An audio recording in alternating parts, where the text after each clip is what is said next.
Hey guys, I wanted to create this quick video because a few months ago I was in a debate with an agnostic, or actually pretty much an atheist, and someone who subscribed to evolution and all sorts of stuff, and we were debating intelligence, right? And we were debating the power of randomness. Now, I think evolutionists and a lot of scientists give randomness a lot more power than it really deserves. And I mean, of course, there's the idea that, we don't really know what caused the universe. It was random, whatever, something random. But the main argument that I wanted to tackle today was a popular one, and I think you probably heard it before. And it really gives randomness way more power than they could ever possibly have. And that is this one. Have you ever heard the argument, if you had, I don't know how many monkeys it was, it's either like 1,000 monkeys typing on 1,000 keyboards for all eternity, you would eventually have the established or the complete works of Shakespeare. And that is, well, I don't care how many monkeys you have. It doesn't really matter. Whether you have 100 or 1,000 or 100,000 or a freaking million, it doesn't matter, because there are limits. There are limits to what randomness can accomplish. Okay, for one thing, just to put this in perspective, if you are looking at something random and you're deciphering it and you're saying this is random, or this is intelligent, or this is random, it takes wisdom and intelligence just to decipher that. So, the idea that some random event, such as 1,000 monkeys typing on 1,000 keyboards or 1,000,000 keyboards, whatever, for 1,000,000 years or 1,000,000,000 years, will come up with the works of Shakespeare. It would require intelligence to even know what the works of Shakespeare are. But let's get to an even more basic problem. All right, here's the problem. The problem with this analogy is, if you have a monkey typing on a keyboard, how's it going to work? How's it going to work? He's going to be typing. He's going to be hitting the buttons. He's going to be tapping on it. And you know what? Possibly, a monkey could be trained to do maybe a word, right? Maybe a word and a little bit of punctuation. If you trained it, it would take a long time to do so. The problem is, when you're dealing with a work of Shakespeare or any kind of work, it requires capital letters, which is, guess what? It's not just one button. It's two. You got to hit the shift, and then you got to hit the button. So that's two coordinated attacks. To be or not to be. That is the question, right? Let's say we're just trying to get a monkey to do this one phrase, and I highly doubt that they can even do to be or not to be. That is the question. Whether it's his nobler than mine, to suffer the slings and arrows of outrageous fortune, and so forth. That one phrase, I almost wager $1 billion that even given 1 billion years, 1 billion monkeys typing randomly, if it's truly random, are not going to come up with that statement. All right. So the idea that they can come up with the complete works of Shakespeare is asinine, absolutely asinine. So let's just break this down. Look, how many keystrokes does it take to do a capital letter? It takes two. You have to know where the shift button is, and then have to know where the button is that you're going to press. So a monkey would have to know to start off to do that phrase, shift and then T. They would have to hit the shift and hold it. They couldn't just go like this, hit the shift and then hit the T. No, they had to hit the shift and hold it down and hit the T. That requires intelligence. That requires a foreknowledge of what you're trying to create. Monkeys don't have that. It's freaking random, you guys. They don't have a perception of what. Here, in order to create this sentence, I have to do this and this and this, and then at the end of this, they're gonna have a period. Well, guess what? The period is a smaller button. You could create this. You could create. And I'm sure this has been done. You can create a program on a computer that can basically, based on the size of the keys, the size of the strokes on a keyboard, it can predict the likelihood that any keystroke will happen based on the location, based on where the hands are positioned, and so forth. And so you have a big button like a spacebar that might be a little bit more obvious. That might be a little bit more happen more often. But the thing is, with writing, the spacebar has to be hit again and again and again and again. See, that's the thing. Monkeys wouldn't know that. they would hit S, T, U, V, spacebar, P, N, spacebar. They wouldn't have 2, space, B, space, or space, not space, 2, space, B, space. That requires an immense amount of intelligence, and no freaking monkey is going to be able to do that. So the whole idea is asinine, and evolutionists do this. They use this argument to show the power of randomness, to show the power of, amino acids randomly bumping in together and sporadically causing, DNA and proteins and cells. And it's just, if you think about it, just think about this, the works of Shakespeare is nothing compared to the complexity of DNA, nothing compared to the structure of a cell. A cell is like a giant city with factories and carriers and loaders and takers and transport and all this stuff. It's exceedingly complex. And we use this. I think evolutionists like to use this monkeys on the keyboard bit to kind of simplify the whole situation, to make the whole problem of life seem like a blip that can just happen with random particles bumping into each other, or randomness has no power. It has no power. There is no mark of intelligence in randomness. That's what it is. That's why it's random. It's freaking random. TUSV space period question mark space B2B C LP 9 8. That's what you're gonna get. That's what you're gonna get if you got a billion monkeys typing on a billion keyboards for a billion. It doesn't matter if you have a quadrillion years. It's never gonna happen. There's a certain limit, you understand, to how far randomness can go. You might get small words, like you might get a TO once in a while, or THE once in a while, or you might get, AND or BUT, but you're probably not going to get a word like, a monkey's typing on a keyboard around, and all of a sudden scholastic. No, anyone who saw that, in your freaking mind, if you just think about it, if you saw a bunch of random keystrokes and all of a sudden the word scholastic, you'd be like, oh well, how did that get in there?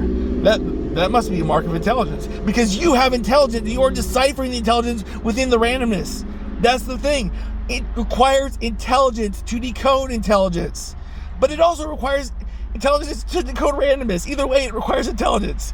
Randomness is a product of an understanding mind that looks at order and order and beauty, and can decipher when things don't make sense, when there's a lot of entropy, when there's a lot of chaos. We can see that. We can see the randomness. We can see the seemingly meaningless drivel of a statement. A, B, L, T, X, Y, 2, P, M, Q, question mark. We would look at that and we would say, that makes no sense.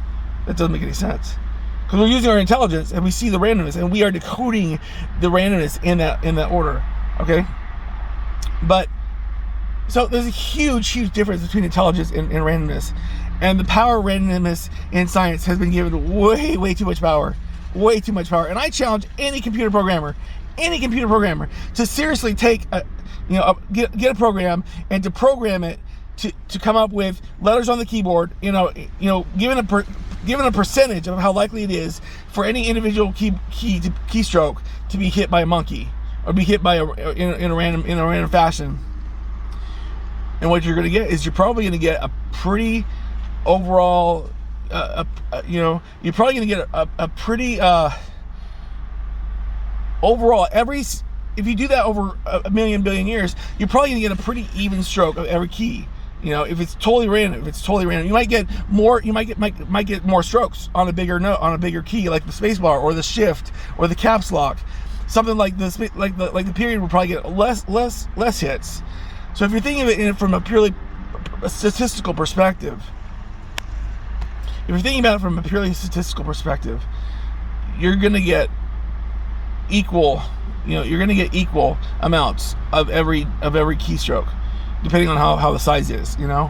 But you're not going to get something, especially not going to get something like punctuation requires a lot of times for the shift button to be held down, and you have to hold it down and press another button, and that is an exceedingly random event there. If you're just tapping, that's pretty common, right? But if you hit one button and then you hold it down and you press another button, that is exceedingly rare.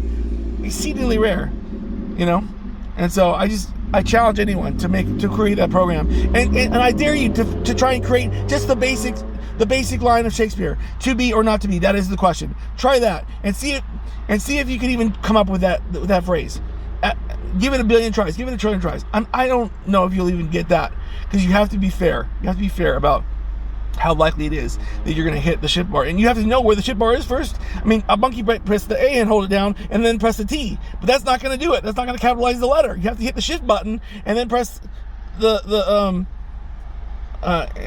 press the T, to be or not to be. That is the question. And then you'd have to have the question mark, and that, I believe, is question mark. Yeah, that requires a shift space as well to hit the question mark. So, I challenge any evolutionist, any scientist to create that program and see if you can, like, randomly create that statement. And I bet you can't. So that's all I gotta say now. Peace out. God loves you. I love you. Take care. Peace. There's one more thing that I just thought of, and it's even kind of more damning, actually. And this is something they don't really talk about, but when you're saying randomness can create the complete works of Shakespeare, you have to understand, you have to be able to explain what you mean by that. Are you talking about random phrases within the books? Are you talking about a couple of sentences here and there on randomness? We're talking about a random string of events, because that's what randomness is, right? So we're talking about, let's say we're going for 100 years, and we got random patterns, and all of a sudden, the very first word of Shakespeare's first work shows up, right? Let's say that happens. And then let's say the next word comes up, and that's right. And the third one comes up, and that's right. And the fourth one comes up, that's right. Now maybe it's still random. Maybe after 4 it's still pretty random. But after the 5th, 6th, 7th word, 8th word, 9th word, 10th word, 11th word, something's starting to. If you're reading this, if you're looking at it, you're starting to have some suspicions. This doesn't seem random. And then let's extrapolate that. Millions and millions of words. Proper punctuation, proper capital letters, proper storyline, everything perfect, not a single jot or tittle missing. If that's what you are claiming that monkeys can do, then you are insane. You are absolutely insane, and you have not thought this through. All right, just think about it. Even you, if you're looking at a random string of events, and you see a word coming up, and it goes, methinks whatever, or methinks, or to be or not to be, or I'm not a huge Shakespeare person, so I don't know a lot of Shakespeare. But let's say you read 2 chapters in a row, or I mean 2 sentences in a row that were from Shakespeare. You're obviously your intellect would catch it, and you'd be like, this doesn't seem random. That's because it's not. If it's truly random, you're not going to get that kind of shit. You're not going to get it. You're not going to get a chapter out of, Othello, or you're not going to get a chapter out of Hamlet or something. And your mind would obviously pick that up, and you decode that piece of information as intelligent because it means something to you. And that means that how it got there was an intelligent process as well. If it's truly random, it's not going to have that mark of intelligence, period. And it's like flipping a coin is random, right? Flipping a coin is random. And that's basically what we're talking about here with monkeys tapping on keyboards. It's like flipping a coin. You see random, and all of a sudden, bam! The works of Shakespeare. All of them. Complete. Capital letters, punctuation, everything perfect. Come on. Give me a freaking break. I don't care if you have all of eternity and a trillion, quadrillion, centillion monkeys typing randomly. You are not going to get that. Sorry, guys. Game over. That's a bad argument. Come up with a new one, because it's lame. All right. I just wanted to add that real quick. So I'm gonna finish with that. I'll post this on YouTube, Facebook, TikTok, whatever. If you have any comments about it, whether you agree or disagree, I'd love to hear your opinion. Tell me if you think I'm crazy. Tell me if you really think a billion monkeys writing on a billion typewriters in a trillion years will come up with the complete works of Shakespeare, or anything. It doesn't matter. The dictionary. Come up with a dictionary. Come up with the Encyclopedia Britannica. Come up with the Bible, for crying out loud. The Bible. I mean, come up with Wuthering Heights, or come up with anything. Like, it's just, the more you think about it, the more asinine it seems. Like, it's just, randomness does not have that power. And if something like that if we're to see a random event like random letters and numbers, and like monkeys typing, and all of a sudden out comes, a chapter or a book, we're gonna assume that there's something going on. We're just gonna know, and it could be a number of things. It could be, maybe someone trained the monkey to be super intelligent. And that would be amazing, like the world's smartest monkey, right? Or it could be like the person was somehow programming the monkey where to type, and how to type. But think about it: for every jot, every tittle, every word, every punctuation in Shakespeare, do you realize? I mean, you'd have to be such a master of Shakespeare, and you couldn't make a single mistake. One wrong keystroke, and bam, you're back at the beginning. You got to do it again to get the whole thing right. So, yeah, it's just the craziest argument, and it's been used so many times. I don't know how any intelligent-minded person could actually consider that to be a real argument for the power of randomness. And of course, it's always used for how life began. Life began in a similar way as monkeys typing on random keyboards, creating the works of Shakespeare. Well, that's how DNA came about. That's how proteins and RNA and DNA and cell division and all that stuff came about just through these random processes. So, yeah, the random theory is dead. It's over. So, I'd love to hear your comments. Please disprove me wrong. All right, I'll just leave it there. You guys, peace. Alright, so I was going to send it after 2 videos, but the more I think about this, the crazier it gets. Like, this argument is such a straw man. It's such a pathetic argument, and I'm starting to think the person who came up with it was mentally retarded, honestly. Because if you think about it, right, the idea, 1,000 monkeys, 10,000 monkeys, million monkeys on a million typewriters, whatever, it doesn't matter. You're talking about creating the works of Shakespeare in a random fashion on a million typewriters. Well, the question then becomes, and this person may not have thought at this at all to actually reason out what he's trying to say, or he's trying to prove or whatever. Where the hell are the works of Shakespeare? Which typewriter has the works of Shakespeare? Is it on this typewriter? If it's on one typewriter, then it's one typewriter typing the whole works of Shakespeare, which is definitely not random. Is it on 2 typewriters? Is it spread evenly throughout 1,000 typewriters? And if it's spread out through 1,000 typewriters, which part has Hamlet? Which part has Macbeth? Which part has Midsummer Night's Dream? And it's so stupid. Just think about it.